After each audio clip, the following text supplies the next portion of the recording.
인간은 누구나 실수하고 누구나 약점을 가지고 있습니다. 약점이 있고 실수가 있어서 인간이다, 이런 말들을 많이 하지 않습니까?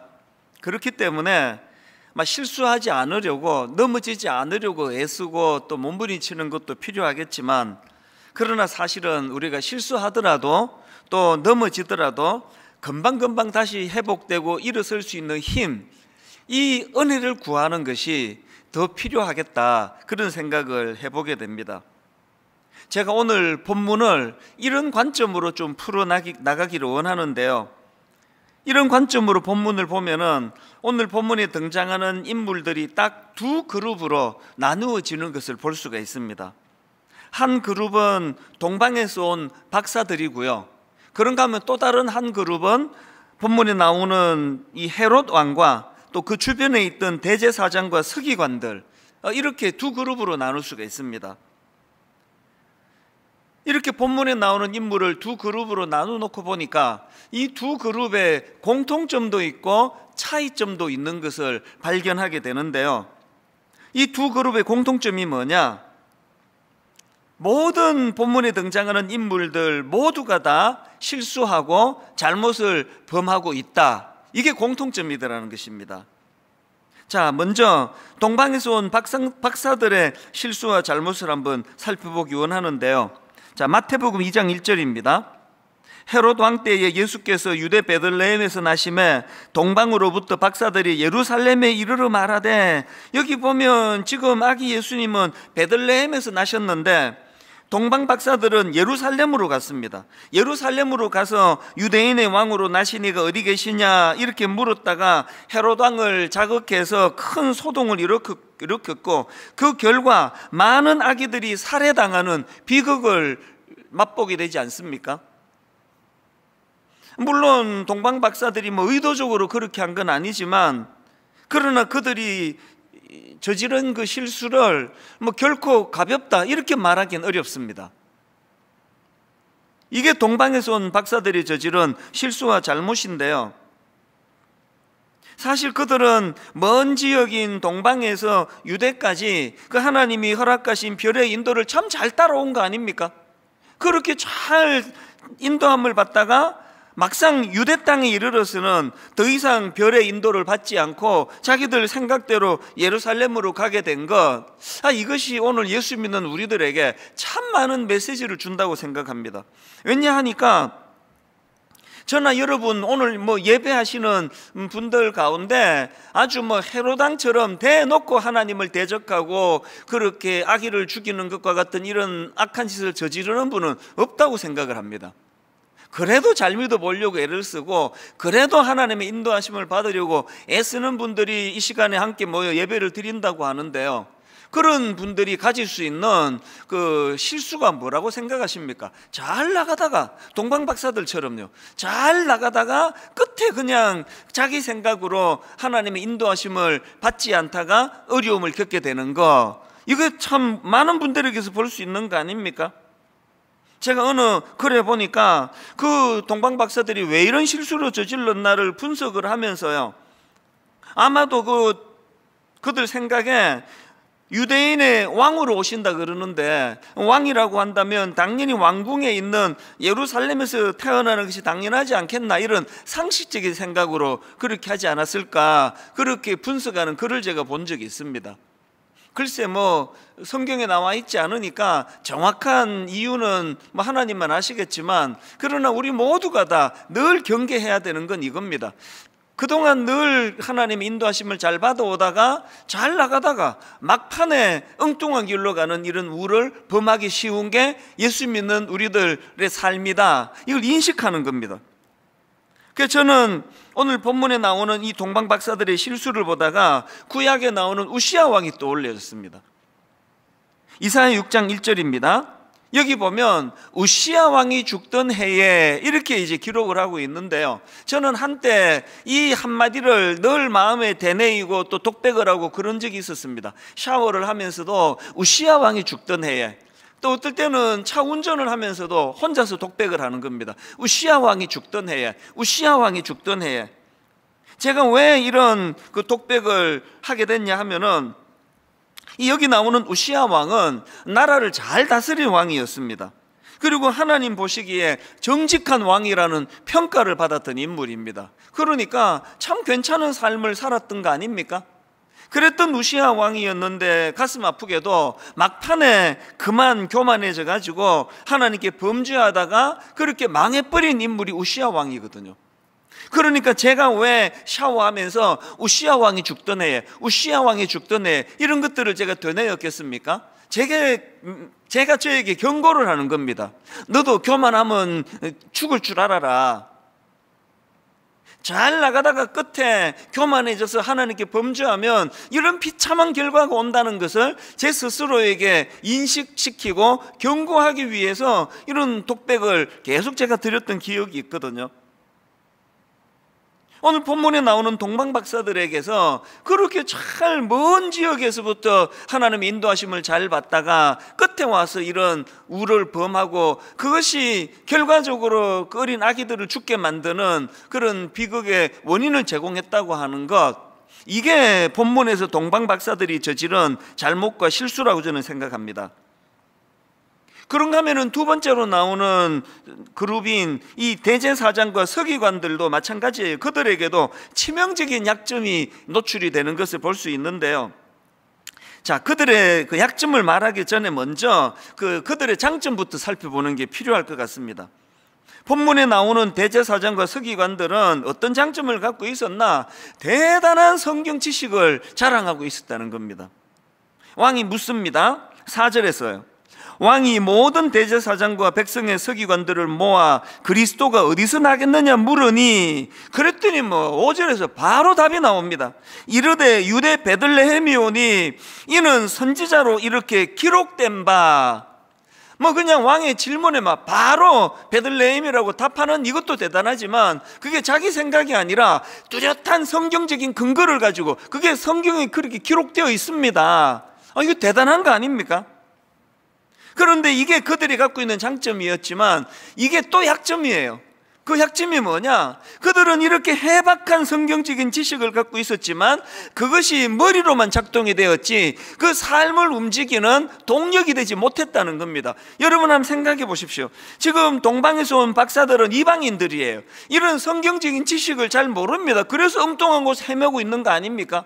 그렇지만 이런 지식이 하나도 없었던 동방 박사들도 그 먼 지역에서 나신 예수님을 경배하려고 참 그 큰 먼 걸음을 결단하는 이런 결단을 행해 보여주는데, 그렇게 해박한 지식을 갖고 있었던 그런 대제사장과 서기관들이었지만 그들은 움직이지 않는 겁니다.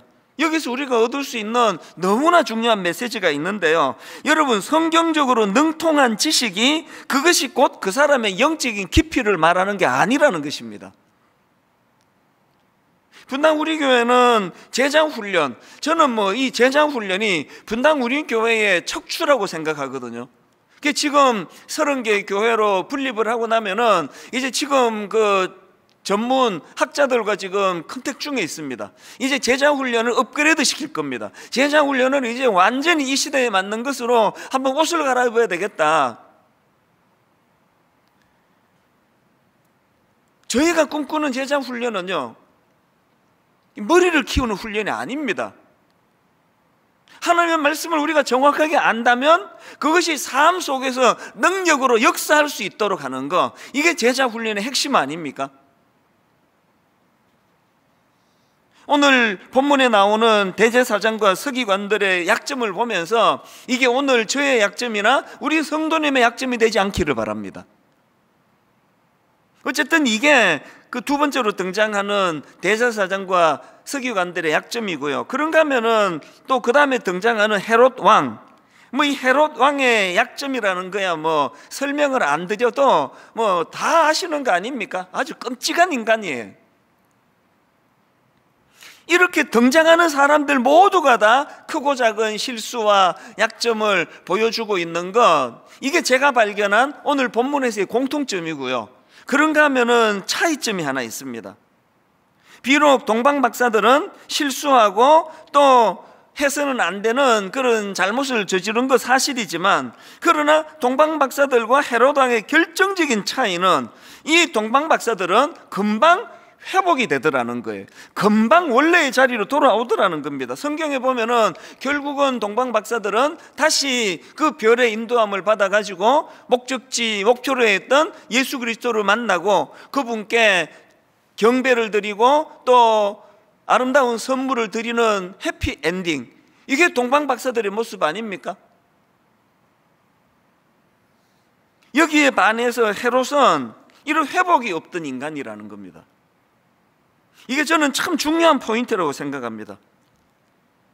우리 모두가 다 약해서 실수합니다. 약해서 우리가 또 때로는 잘못을 범합니다. 그러나 오늘 우리 모두가 다 연약해서 넘어졌다 할 때 동방박사들처럼 금방 회복하고 금방 다시 원래로 되돌아오는 이런 복구력이 저와 여러분에게 나타나게 되기를 바랍니다. 제가 이런 기대감을 가지고 본문을 묵상하다가 보니까 그렇게 회복력을 보여주는 동방박사들하고 그렇지 못한 헤롯 왕을 보니까 이 둘 사이에 결정적인 차이점 두 가지가 있더라는 겁니다. 어떤 차이가 이 둘을 이렇게 벌어지게 만들었을까요? 그들의 차이점 첫 번째, 잘못된 것을 교정해주는 가이드가 있느냐 없느냐, 이 차이가 이 둘을 결정적으로 갈라놓았다는 것입니다. 여러분, 1절에서 잠시 혼란에 빠진 동방박사들이었지만 그들이 이제 9절에서 어떤 변화가 있습니까? 회복이 있는 겁니다.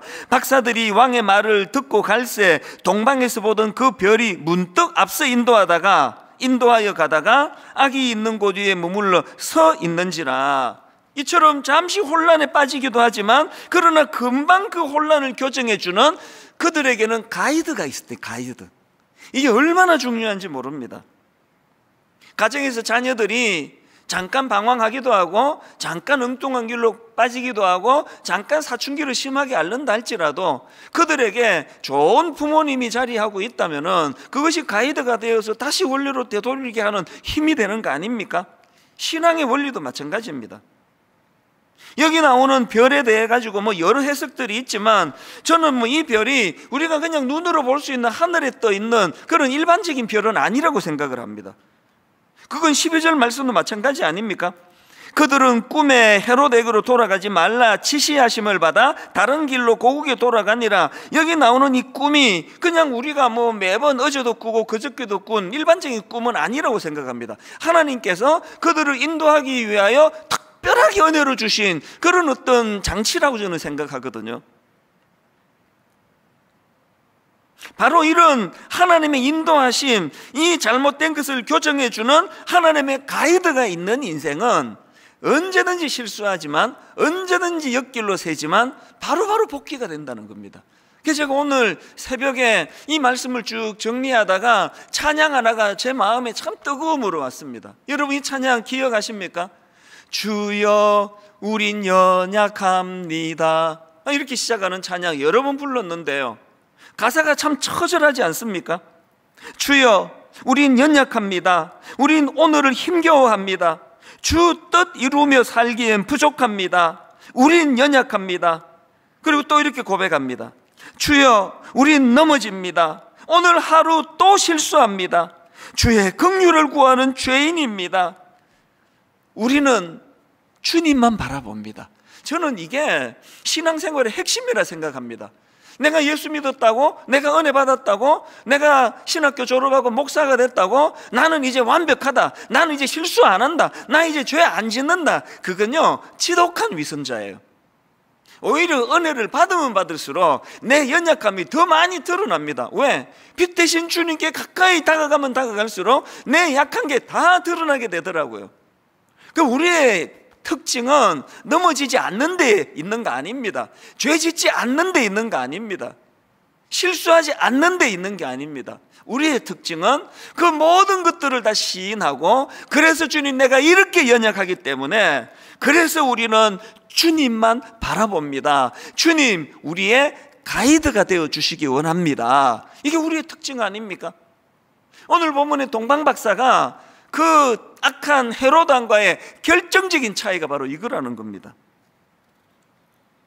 그런가 하면은 두 번째로 오늘 본문에 나오는 동방 박사들과 헤롯 왕의 두 번째 차이가 뭐냐? 그건요, 이 탐욕과 집착의 차이라고 제가 그렇게 생각을 해보았습니다. 이 탐욕과 집착의 문제가 왜 문제가 됩니까? 하나님의 인도하시면요 늘 있는 거예요. 악한 헤롯에게도 있었습니다. 모든 인간들을 불쌍히 여기셔서 하나님은 늘 가이드가 되어 주시기 원하는데, 그 내면의 헤롯의 탐욕과 집착이 그 하나님의 가이드를 들리지 못하게 하고 보지 못하게 하는 거거든요.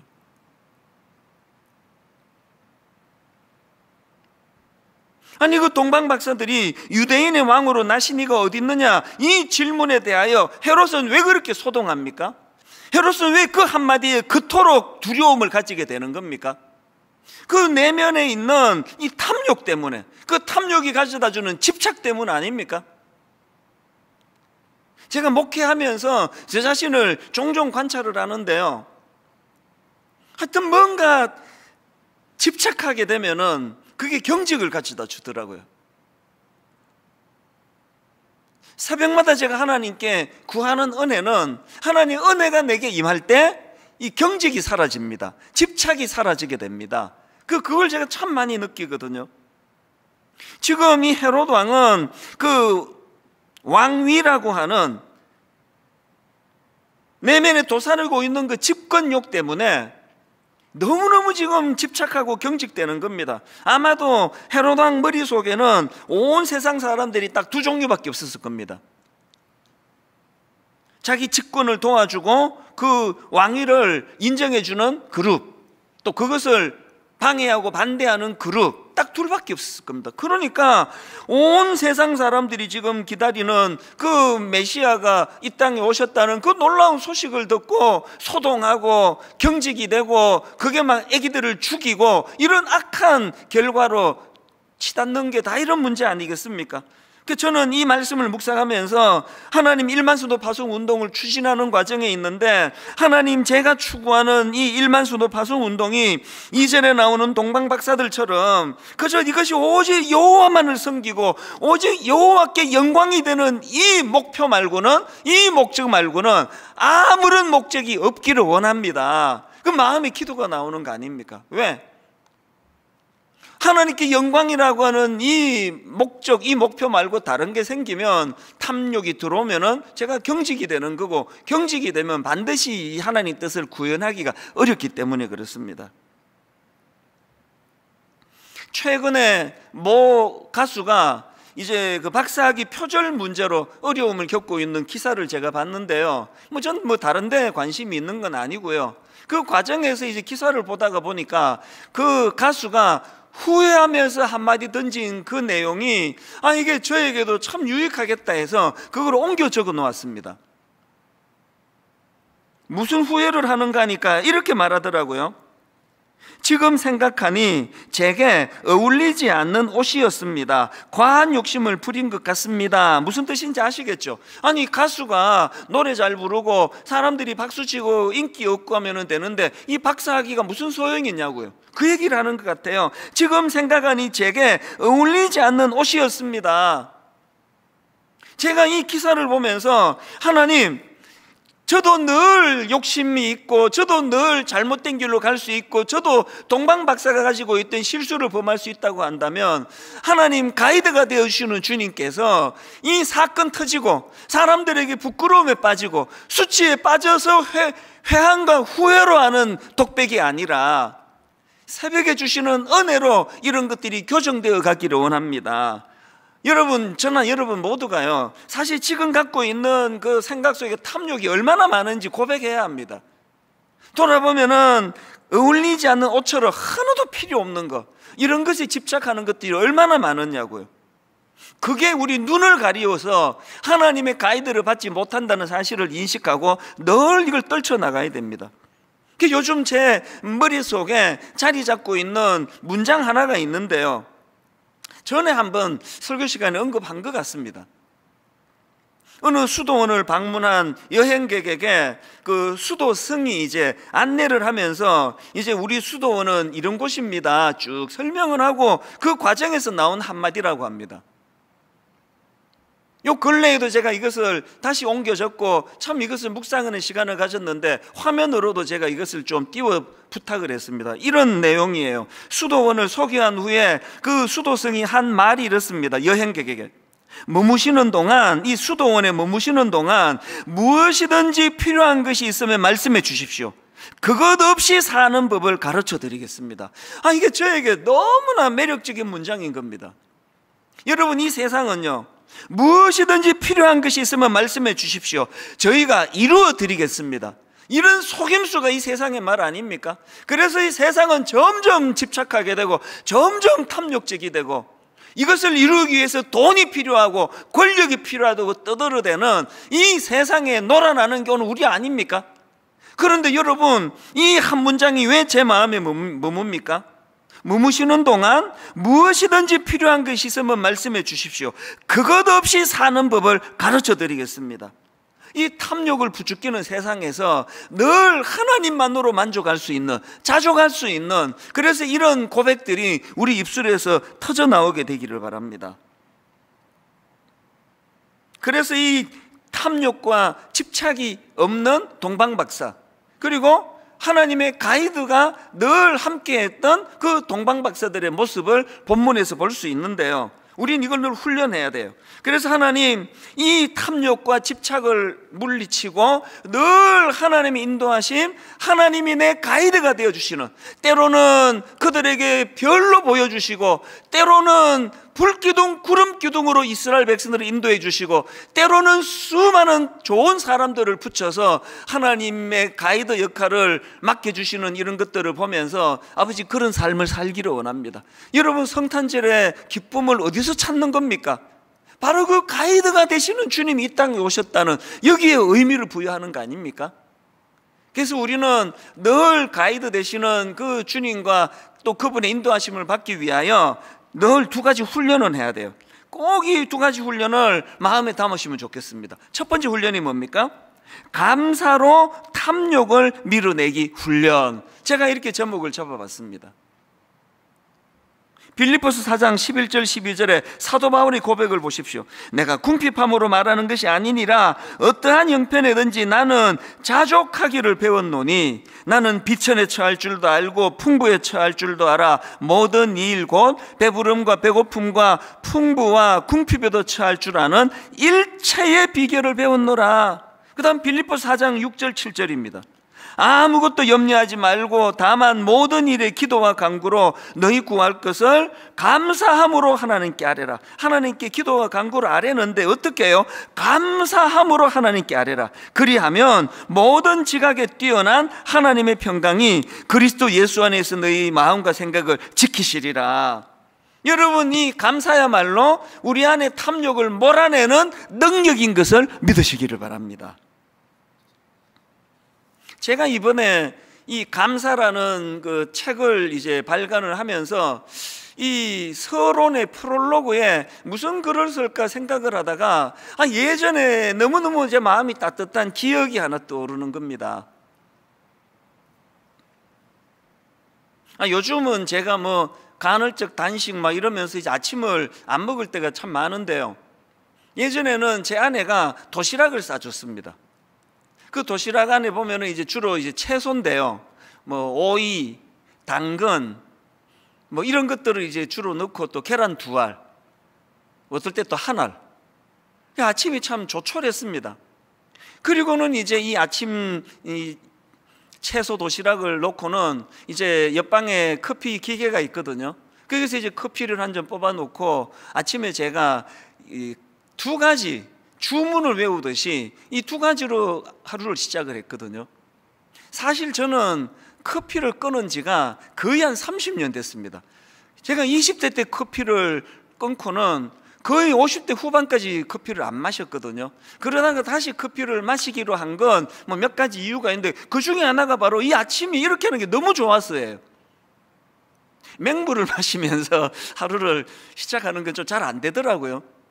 그래서 제가 이 채소를 먹고 커피를 한 모금 마시면서 두 가지 다짐을 합니다. 첫 번째 다짐은 감사를 다짐합니다. 하나님, 오늘 이 하루가 감사가 넘치는 하루가 되기를 원합니다. 그러면서 제가 짧은 시간이지만 참 지난 세월 동안에, 그리고 분당 우리를 개척한 이후로 하나님이 제게 주셨던 감사한 거리들을 찾아내고 그것을 감사하는 겁니다. 어떨 때는 참 우리 교회에 찾아주신 너무너무 고마운 성도님들을 생각하면 가슴이 벅찰 만큼 감사가 밀려오고요. 아니, 분당에 얼마나 좋은 담임 목사님, 좋은 교회가 많은데 이렇게 부족한 저를 선택해서 교회를 찾아주신 게 너무 제 인생의 감사가 되거든요. 저희 어머니가 뭐 항상 개척 초기 때, 너는 분당 우리 교회 초창기 멤버들 너 평생 은인으로 생각해라, 감사하라는 거 아닙니까? 그런가 하면은 참 너무너무 좋은 장로님들을 하나님이 만나게 해주셔가지고 실수도 많고 뭐 지도자로 부족한 게 많은 저지만 항상 용납해 주시고 단 한 번도 다툼이 없었거든요. 늘 인정해 주시고 목회를 도와주시고 하는 이런 당회를 만난 거, 이게 어떤 날에는 너무너무 감사가 되고요. 참 좋은 가족을 허락해 주신 것도 감사가 되고요. 제가 여기다 개척했기 때문에 이렇게 좋은 우리 교역자들을 만난 거 아닙니까? 젊은 교역자들에게 함께 동역하면서 그들에게 제가 너무너무 감사할 게 많거든요. 커피를 한 모금 마시면서 그렇게 감사를 또 올리고, 하나님 오늘 하루도 감사가 풍성한 하루 되기를 원합니다.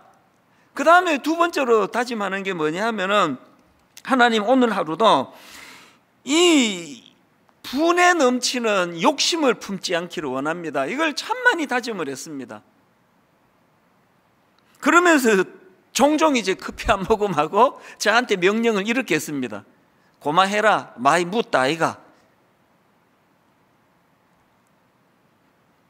아무도 없는 빈 방에서 그냥 속으로 생각해도 되는데 왜 제가 그걸 꼭 말로, 나지막하게 말로 그렇게 했을까요? 그게 입술로 한번 확인하고 귀로 한번 확인하고 자꾸 다짐하기 위해서예요. 그러면서 뭐 어떨 때는 막 제게 좀 길게 또 풀어서 또 저를 달래기도 합니다. 설득도 합니다. 아니, 너 같은 촌놈이, 아무것도 없는 네가 이만큼 하나님 은혜를 누렸으면 됐지, 여기서 뭘 더 바라니, 여기서 뭘 더 바랐냐고. 더 바라면 너 그거 도둑놈 신바 아니야? 막 저한테 그런 얘기를 해요. 그 캐리비안 베이에 가서 그 물통 보이지? 거기에 물이 차곡차곡 하다가 한 방울만 더 하면 뒤집어 버리는데 네가 지금 그런 상태야. 욕심을 내려놔야 돼, 욕심을. 이 커피를 마시면서 이런 짧은 시간을 가지는 게 저에게 얼마나 유익했는지 모릅니다. 근데 여러분, 여기서 중요한 게 순서예요. 왜 감사를 먼저 떠올리고 내 욕심을 갖지 않게 해달라는 소원이 그 다음 나올까요? 제가 경험해 보니까요, 이미 주신 은혜에 대한 감사가 내게 넘쳐나면, 그것이 풍족하면 그것이 내게 포만감을 가져다 줘서 욕심은, 탐욕은 저절로 없어지는 겁니다. 여러분, 다시 말씀드립니다.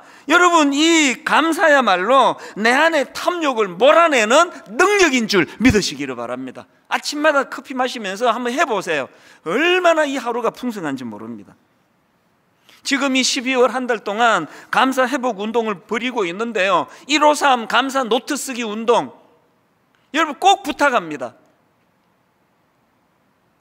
아침에 일어나서 하셔도 되고 하루 일과를 마무리하셔도 되고, 구체적으로 하나님이 내게 주신 감사들, 사람으로 인하여 주신 감사들, 이것들을 한번 153 하루에 한 3가지씩 5가지씩 메모하면서 그렇게 한번 해보세요. 언제까지 하셔야 되느냐? 하다 말다 이것도 좋지만 언제까지? 지속적으로 뇌에 감사의 회로가 길이 날 때까지. 왜 그래야 된다고요? 그래야 탐욕을 몰아내고, 그래야 하나님의 가이드를 받을 수 있다는 것입니다. 그런가 하면 두 번째 하나님의 인도하심을 위한 훈련이 하나 더 있는데요, 하나님과 주변 사람 섬기기 훈련. 여러분, 하나님과 주변 사람을 섬기는 거, 이거 탐심을 없애는데 이것만큼 좋은 재료가 없습니다. 헤롯을 보면은 그 탐욕과 집착 때문에 그 어린 아기를 죽이는, 그 주변 사람에게 해악을 끼치는 짓을 저지르는데요, 여기에 반해서 동방박사들을 한번 보십시오. 보면 11절, 집에 들어가 아기와 그의 어머니 마리아가 함께 있는 것을 보고 엎드려 아기께 경배하고 보배합을 열어 황금과 유향과 모략을 예물로 드리니라. 여러분, 이 차이점이 느껴지십니까? 여러분, 동방박사의 길을 가고 싶으세요? 하나님 은혜에 감사하며 꼭 어떤 물질만이 아닙니다. 내 가진 재능, 내가 가진 시간, 내가 가진 그 소중한 것은 하나님께 드리고, 그리고 막연하고 추상적인 게 아니라 그것이 바로 우리 이웃을 섬기는 것이 되도록 하는 것. 지난주에 저는 참 감동적인, 또 그러면서도 참 마음이 아픈 이메일을 어떤 청년에게서 받았는데요, 제가 지난주에 이번 성탄절은 두 가지 목표를 가지자. 하나는 가족들 간에 코로나19로 위축되지 않고 정말 가족들 간에 너무나 소중한 그런 좋은 시간을 갖도록 하자. 그래서 홈페이지에 그거 올려주면은 내가 막 책을 선물하겠다, 막 그렇게까지 했잖아요. 그리고 두 번째로 이번 성탄절은 그렇게 가족들 간에 풍성한 기쁨을 누리고 나면 항상 받은 은혜는 가두어 두는 게 아니다, 흘려보내야 된다. 그래서 이번에 25일 날 있는 성탄절 헌금은 미자리 교회와 취약 계층에 있는 연약한 이웃들을 위해 쓰겠다. 제가 그런 설교를 하지 않았습니까? 그러면서 이제 이번 성탄 헌금을 가지고 미자리 교회에 난방비, 겨울 난방비를 지원해 드리고 또 쌀을 좀 사드리면 좋겠다, 그런 설교를 했더니 이 청년이 그 설교를 들은 거예요. 그리고는 큰 금액의 헌금을 하고 저한테 메일을 보내온 겁니다. 내용 일부를 읽어 드릴게요. 이렇게 자기를 소개합니다. 저는 아버지가 목사님이셨던 은퇴 목사 자녀입니다. 분당 우리 교회 성도는 아니고 시골 작은 교회를 섬기고 있습니다. 목사님 설교를 자주 듣는 편인데 지난주 설교하실 때 성탄헌금을 미자리 교회에 쌀 사드리고 난방비 지원해 드린다는 말씀을 하셔서 저도 적은 금액이지만 동참하려고 합니다. 저희 부모님도 개척을 2번이나 하셔서 미자리 교회 목사님 가족의 사정을 너무나도 잘 알거든요. 그러면서 참 가슴 아픈 현실을 거기다 적어놨더라고요. 부모님이 개척만 2번 하시고 은퇴하셨기에 아빠는 은퇴하시자마자 노인 일자리 찾아서 다니시고, 엄마도 집에서 쇼핑백 접는 알바하시고, 저도 알바 다니고 있거든요. 아빠와 비슷한 시기에 은퇴하신 목사님 사모님들 다 노인 일자리 다니시고, 그나마도 코로나 때문에 못 나가게 되는 날이 자주 있다 보니 초조해 하시는 모습을 볼 때 마음이 찢어지는 것 같습니다. 그러면서 저에게 목사님 언젠가 이 은퇴하신 미자리 교회 목사님 사모님 돕는 일도 좀 해주시면 좋겠습니다, 그런 내용을 보내는데 그 다음 내용이 이렇습니다. 이 청년이 큰 헌금을 보내와 놓고는 그 과정을 이렇게 설명합니다. 솔직히 성탄헌금 보내기로 작정한 날부터 제 마음속에 여러 가지 생각이 들었습니다.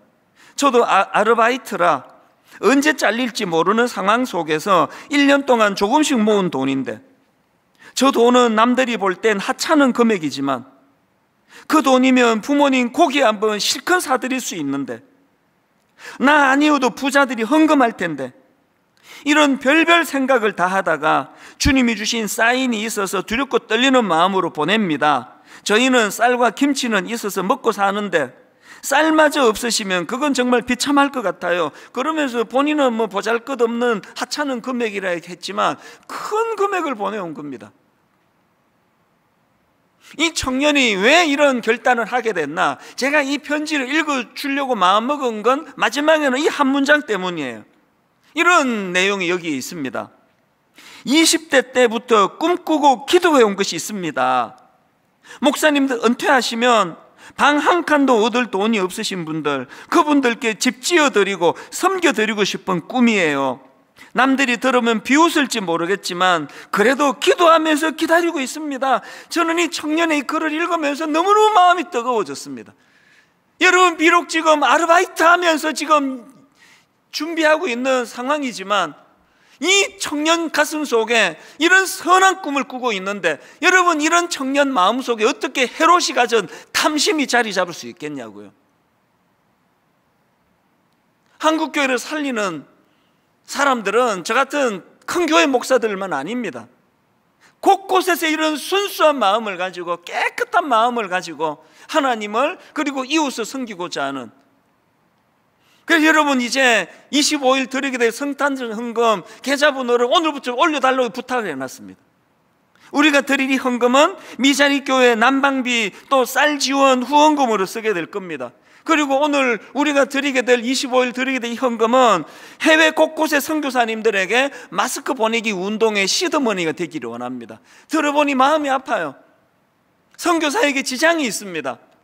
우리가 드린 이 헌금으로 하여금 곳곳에 우리 선교사님들께 마스크를 좀 보내드릴 수 있다면, 그런가 하면은 우리가 드린 헌금으로 저소득 결식 아동들을 지원하고 미혼모를 후원하고 또 우리가 상설로 지금 하고 있는데 이삭죽기 헌금, 그래서 제가 홈페이지에다가 이 계좌번호 둘 다 올려달라 그랬습니다. 이렇게 특별하게 드리는 헌금도 필요하지만 분당 우리 교회 안에 정말 지원이 필요한 우리 성도님들에게 늘 우리가 함께 십시일반하여, 그래서 여러분, 이 청년처럼 참 선한 꿈을 가지고 내 주변의 연약한 이웃들을 섬기고 돌보는 일에 내가 쓰임 받겠다는 이 꿈이 탐욕을 몰아내는 능력이 된다는 겁니다.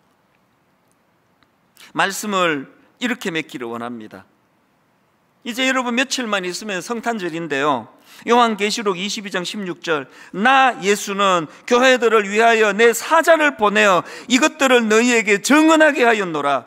나는 다윗의 뿌리요 자손이니 곧 광명한 새벽별이라 하시더라. 여기 나오는 광명한 새벽별이 뭘 의미하겠습니까? 온 우주를 통치하시는 영원한 통치자 대신 그리스도를 강조하는 표현 아닙니까?